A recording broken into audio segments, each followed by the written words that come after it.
What did you see on your pitchers last night that you liked that you could bring to the weekend? Yeah, I thought it was a great night. I think looking at the first inning, Christian walked the leadoff guy in a 3-2 count. We made an error. And then to get out of that inning with one run was a great accomplishment. Hit 3 strikeouts. I thought maybe one of the calls could have gone our way. So, I mean, technically you could say he struck out 4 guys. In the inning, I thought his stuff was really good, but I thought he did a good job of minimizing damage. And that's when you know you have something or have stuff or toughness. And so I thought that was good. I thought Blake Money was good. He threw strikes. Offensive environment last night. Guy got a good swing on him, but he threw strikes. Bryce Collins, one of the highlights of the night. That's like his 4th or 5th best out or good outing in a row. Got us 8 outs at a key juncture. Thought Sam Dutton was good. He was 1 strike away from going to clean 3 up, 3 down. Riley got us to the 8th, and I thought Thatcher in the 9th. So we're going to need all of them, this weekend and beyond. And I think there's a lot to draw from last night. Can you talk about Bryce a little bit more and maybe how he's progressed? Yeah, I think, coming off the Tommy John, he missed 2 years, which would have been 20 and 21, and most of 19, frankly.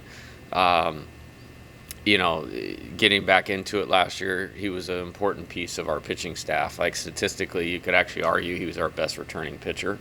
And then had a really good fall. A really good fall and a really good lead up to the season, and just didn't quite pitch very well the first 3 or 4 times out.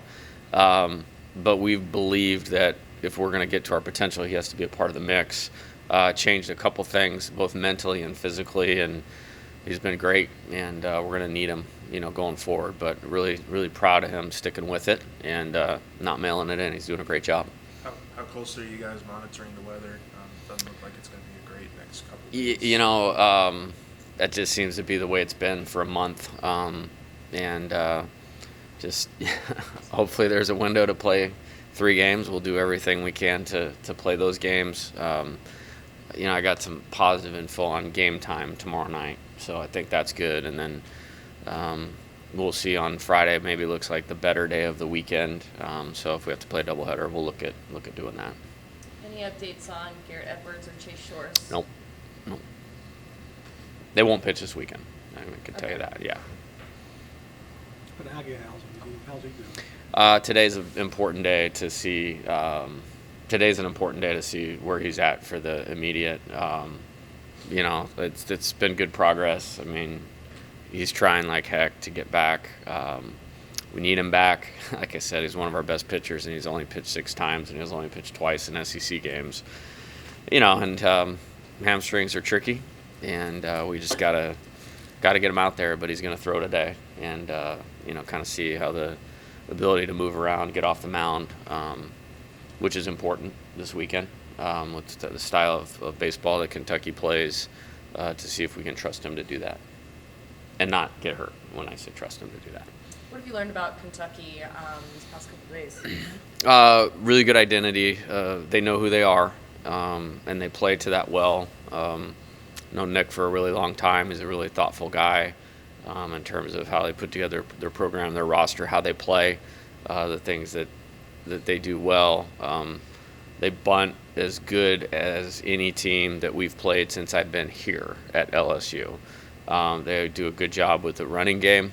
There's literally no holes barred on that end, so we have some things that we need to do to control that, which we have been very good at this year, both in handling the inside game with the bunt, and we're very tough to steal on with the combo of our pitchers being quick to the plate, holding the ball, catchers throwing well. We're going to have to do that well this weekend.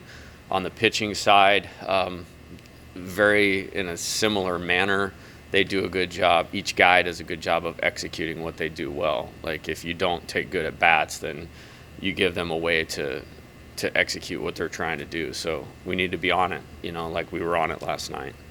We're talking with Griffin in a minute. Just what has he done in the last month or so that has really fueled this emergence here? Yeah, it's a combo of things. He has really good ability. You start with, I don't think he's going to pitch at 95, but I've seen some fastballs up to 95. consistently live between 91 and 93. He's got the big breaker. He's got the change. But, I mean, he doesn't take the mound or like a freshman or a young player. I mean, he's incredibly poised, pitched in a lot of big games in high school.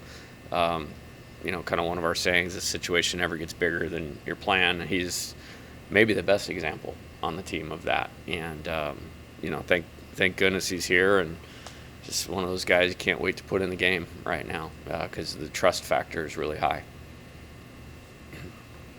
We have 70 hit batsmen, is that right? I'm sorry? 70 batters have been hit this year? By us? Or No, we? Kentucky's offense. Oh, yeah. Like I said, that's part of that, whatever you want to call it, small ball identity, you know, all those types of things. They did a really good job in the transfer portal and volume and the types of players that they got. It's a relatively new team, position player-wise, but they're all very old.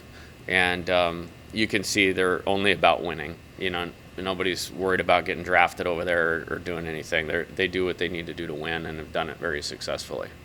How much does Paxton's injury sort of hurt the defense moving forward?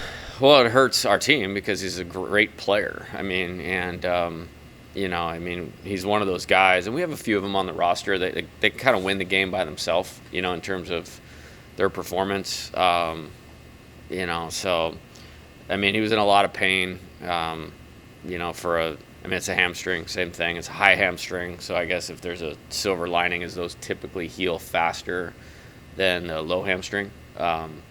So he's twitchy, he's bouncy, so sometimes it's like those really elite sprinters that'll pop or come apart, and we got to get him back because we need him on both sides of the ball. Is there any thought in starting Alex Milazzo at all this weekend? Just because, like, Brady Neal's kind of batting 200, and Alex has kind of done really well defensively last night. Yeah, he started last night, Yeah. right? Okay. Yeah. Yeah, so there's a thought. I mean, of course. He was going to probably start the second game in the doubleheader at South Carolina. We just didn't play. And I couldn't be happier with both those guys. Again, you know, I look at the game differently than a lot of people. It's like, what do we need to do to win? You know, I think, you know, balance and having left-handed and right-handed hitters is really important and make it difficult on the pitching staff. And batting average is one number. I mean, the guy hit game-tying home runs against Arkansas and Tennessee and has over 20 walks and an on-base percentage over 440. That being said, Alex is playing great. They're both playing good. They're both going to play a lot the rest of the year. If it's a question of, you know, maybe is there more time for him, I've never not thought of him as a starter too. So, yeah, I mean, I guess the answer is yes. But like I said, I mean, he played last night. So, yeah, I'm very, very happy with both those guys. Really? Sorry, go ahead. Sorry, we talked about him a lot. I'm sure this has been asked before, but what has Paul Skeens done for this program? Yeah, I mean, and just from a chance to match up, you know, this is, again, the pitching staff did a great job for what we had last year, but I literally don't know that we had a talent advantage in one pitching matchup through the entire SEC schedule last year. When he's on the mound, we have the talent advantage. And his baseball or pitching improvement is something you could pay attention to. He's better than he was last year at Air Force or in the summer with Team USA. But just on the person side of it, like, you know, it's really hard to quantify. You know, having player leadership, a lot of people will talk about how important that is. It's a lot easier said than actually to be done and come to fruition and have impact. I mean, there's nobody in the country that has impacted a team more than him, both as a player and as a leader. No, there's no chance. With all the injuries stacking up, you know, it's the next man up, but does it start to get to you? Do you start to wonder if you need a holy man out here to do some sort of ceremony? Well, if any of you guys know anything about that and, you know, want to go for it, I'd take you up on it. With that being said, like, I mean, I can't talk about mental toughness and demand that out of the players and then, you know, cry about it in front of them. Like, it I mean, it impacts your team. Like, there's no getting around that, but it is what it is. And, we still have enough. I mean, like, if you could roll out those 6 pitchers we're the only team in the country that could roll those 6 pitchers out on a Tuesday night. Last night that we did. We're the only team in the country that could do that, and all of them can pitch well on a weekend in this league and be successful. Would I like to have Chase? Yeah. I mean, he's the closest thing in college baseball to Paul Skeens. That's where he's headed in his career. So, yeah, it sucks that he can't pitch. Garrett Edwards has pitched in 4 or 5 of our 7 SEC wins. It sucks. Like, he can't pitch. But, hey, man, like, we just got to go, And I hate it for those guys because they invest a lot. I don't like it for our team. It makes maybe my life or job a little bit easier, but got to find a way. And that's how we're going to operate. Y'all have been using the PitchCom for now half the season. I mean, how's that like really impacted the game for y'all, and how was this team able to kind of hone it like so quickly? Well, it was good until last night in the Yeah. 9th inning, and I don't know what happened. That was weird. But I like the tempo of it. I mean, obviously, for the most part, we've played better defense. I think it helps the tempo of the pitcher. There's an argument of the 12 seconds or 20 seconds between pitches with what's going on in a player's head is more important than the actual pitch itself. So I think it keeps them moving, not allowing them to get too sideways with their thoughts. It presses the hitter a lot. Like, there's a lot of things I like to do offensively that make it a little bit harder, because pretty much everybody's using it now. But Wes likes it, so I like it. The pitchers like it, so I like it. I don't know what it was after last night, but going into last night, we had an opponent batting average under 200. I like that a lot. And so I think it's been good. And then, last night we played a game over 3 hours, and it felt like a marathon, where last year that would have been a quick one. Just wondering if you can explain kind of the element of the offense. It's just, quick response. I mean, you guys, you get down, and then it's like literally the next half inning, you guys are tied or have the lead. I mean, that's been a common theme all year for you guys as an offense. Just what goes into that and how Yeah, has that been so a lot of really good players playing the game and taking the bats the right way. I mean, coming out of Tennessee weekend, I felt really good about what we did against that pitching. We weren't as good against South Carolina. And I told the players that. They would tell you that. Again, credit, hitting's hard, and hitting's hard in this league. But I thought last night was awesome. Like, stuff-wise, like, maybe the command was a little sporadic at times for Tulane, even though they only walked us 4 times. But we really hit mistakes last night. And you look up on the board, and every guy is still 91 to 94, 92, 95. I just think there's a lot of really good players taking really good caliber at bats. And, I was getting interviewed this morning by somebody that's doing the game on TV, and they're just kind of, hey, walk us through the lineup in a way, like, how does this go? And you start going, and you start talking about all these guys, and it's like, barely get to Jordan Thompson, and, like, tell me somebody that's playing better than that guy right now, So it's a lot of fun. They hold themselves to a high standard. Like, we didn't score in the first 2 innings last night, and they got it in gear, after that at a high level. I think the 8th was the only inning we didn't score after the 3rd, and most of those were 2-run innings.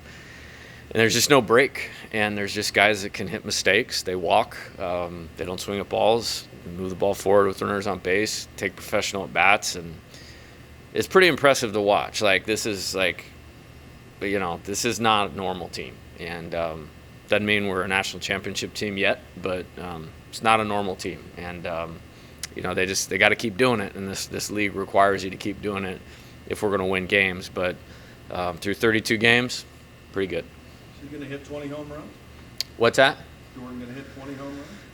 That'd be awesome. I mean, get into the holy dance or whatever we were talking about for injuries if we want to do it for that. But he's been great. I mean, he's such a good hitter and tough competitor, and just never gives away an at bat, And that was a big home run, in the last. I think there was 2 outs, nobody on.